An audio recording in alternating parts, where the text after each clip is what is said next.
Здравствуйте, уважаемые зрители и подписчики канала. В нашем населенном пункте ставится вышка сотовой связи. Строится многоквартирный дом. Очень давно в нашем населенном пункте не было никаких строек.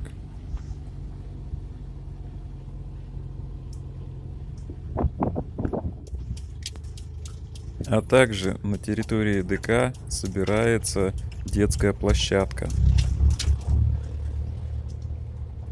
Но вернемся к нашей пятнашке. Прежде чем ставилась новая головка, блок промывался, продувался компрессором, поэтому там чисто. Печка, когда менялись шланги, печной радиатор тоже промывался отдельно, поэтому там все чисто. А вот основной радиатор охлаждения нужно теперь промыть. Для этого рассоединим здесь, чтобы вода уже не попадала ни в блок, ни в печной радиатор. Не нужно это нам сейчас. И промоем основной радиатор. Все по отдельности. Да, конечно, потом мы запустим все равно на водичке немножко. Может быть, даже с лимонкой, чтобы еще промыть эту шнягу всю. И спустим. Придется отсоединить шланг с предпускового подогревателя, слить потом с блока, чтобы качественно отсоединить от радиатора отопителя салона шланг и слить. И с основного радиатора надо будет качественно слить, прежде чем заливать антифриз. И надеюсь, новый антифриз будет хорошего качества и не произойдет такого, как вот с этим. Не разъест головку блока цилиндров. Прежде чем подсоединить к системе расширительный бачок, его тоже нужно проверить, потому что песок этот, так его назовем, на крышке, соответственно, внутри тоже вот такая вот ерунда.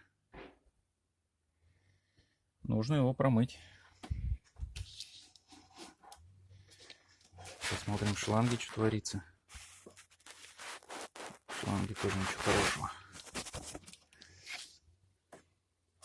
Отсоединяем датчик, выкручиваем его, убираем.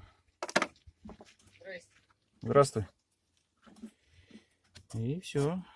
Нужно сдергивать его так вот с резинки, промыть. Под машиной и рядом болото, но зато система охлаждения будет чище и можно ноги помыть.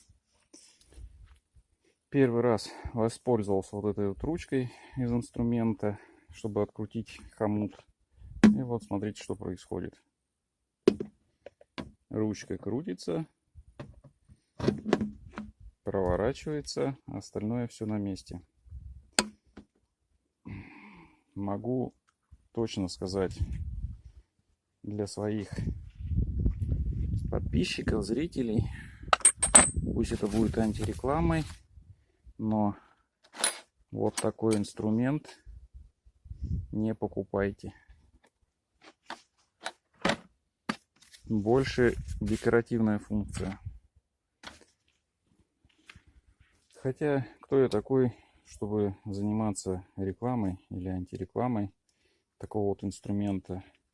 Я никого ни к чему не призываю. Просто показываю, что у меня происходит. Но у каждого своя голова на плечах. И уже вам решать, что с этим делать. Для того, чтобы попробовать запустить, остаются уже такие легкие штрихи. Ну, например, закончились хомуты, нужно докупить кое-какие. На абсорбер идет шланг Он порепался, полопался. Нужно его купить тоже бензостойкий вместе с хомутами. Так, что еще? Отмыть крышку нужно. И не только саму крышку отмыть, но и маслоотделитель помыть, чтобы мотору хорошо дышалось. Такие вот пластинки есть, кассета.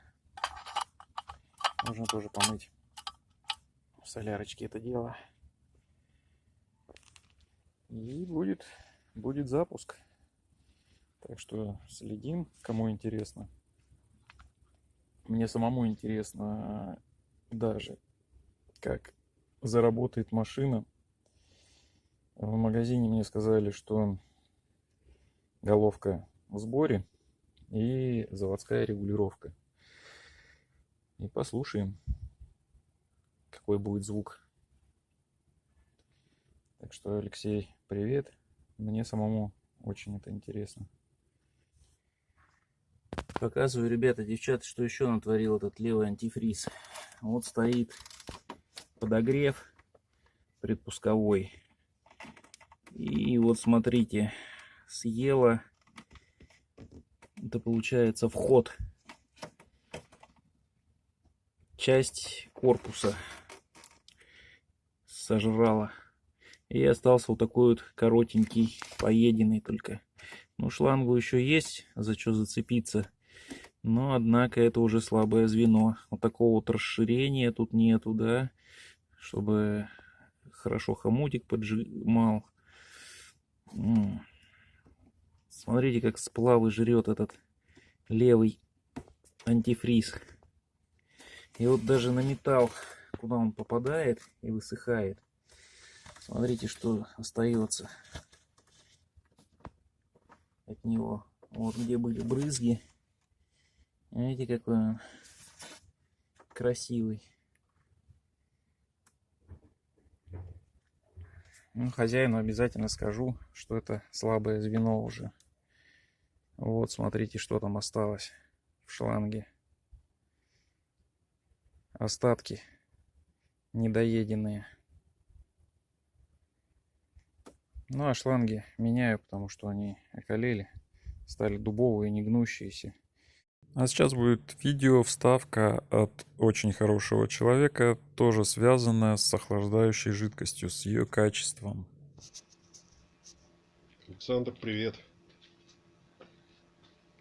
Узнаешь панельку?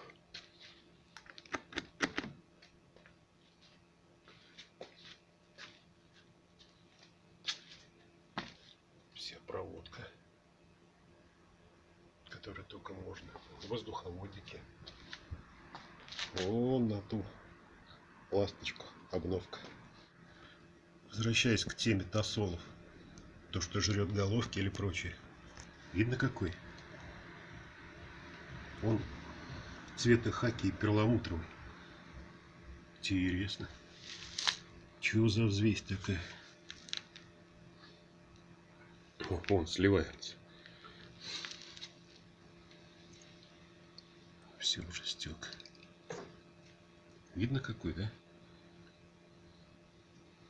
Это с блока так. Фига себе. Не, еще течет. Сейчас на солнышко вытащу. У нас старый баян, так, у раскраски.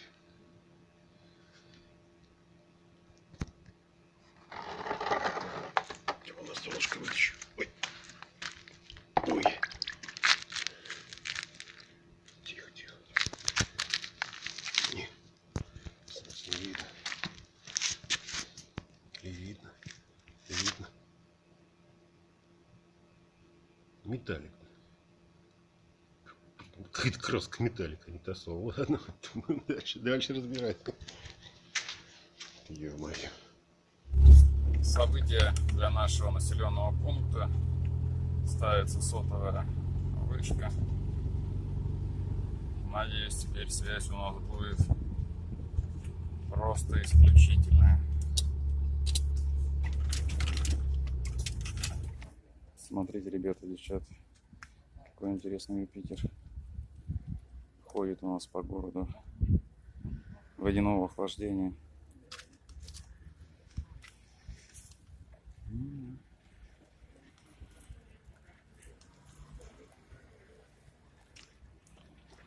Передвигается на нем дедушка. Много лет назад предлагал выкупить у него этот Юпитер, не соглашается. Год назад предлагал, не соглашается. Ну а сейчас пока вот мы просто его смотрим, самого дедушку не видим. Для тех, кому интересно, что с техникой, скажу, что пятнашка уже собрана до такого состояния, чтобы ее запускать. Залито масло в качестве промывочного, самое дешевое. Осталось залить охлаждающую жидкость, но в качестве охлаждающей жидкости будет пока вода. И нужно будет запустить ее, поработать, слить и так несколько раз сделать. Ну а там будет видно, что с ней. Но для этого нужно, чтобы хозяин пришел. А так, жидкость смазывающая, то есть масло слито. Изначально несколько капель вышло воды, а потом пошло масло. Ну, фильтр поменял. Сейчас это все уберу. После того, как все промоется маслом промывочным, потом уже можно будет заливать нормальное масло. И охлаждающую жидкость тоже можно будет нормально потом заливать после того, как промоется система охлаждения. Но речь сейчас не о том. Маленький такой для затравочки вам кадр. Узнаете, что за зверек и как он называется? Состояние, конечно, у него очень печальное. Но вот такой вот аппарат появился у меня. Не знаю, когда до него дойдут руки. Но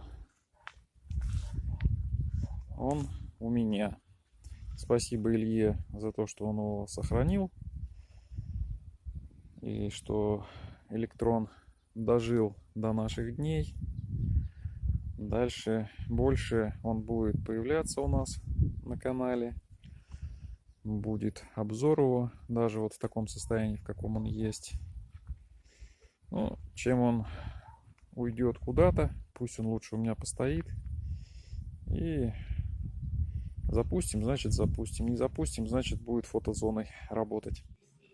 Вот и закончен проект. Как сейчас модно говорить,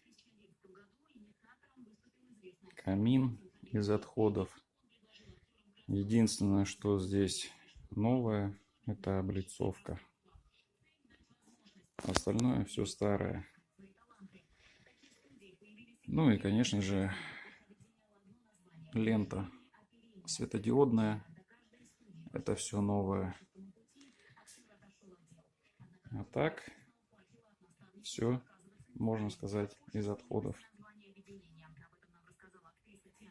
Понятно, что без блока питания, без контроллера.